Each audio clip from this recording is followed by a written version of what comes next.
como bien dice el secretario Fernando, estamos levantando la cortina. Yo que fuera todo, ¿no? Y los aforos tuviéramos gente esperando todo eso.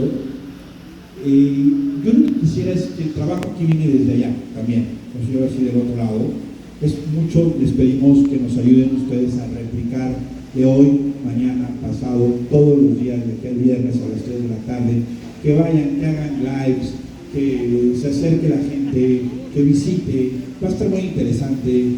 Estamos clavando los cuchillos para que ese día no llueva, todo ese tipo de cuestiones, ¿no? Entonces sí queremos hacer el esfuerzo. Creo que somos una buena idea, somos el conjunto de la autoridad con los empresarios siempre va a generar bien, y cuando trabajamos en armonía, trabajamos bien, ¿vale? Entonces yo creo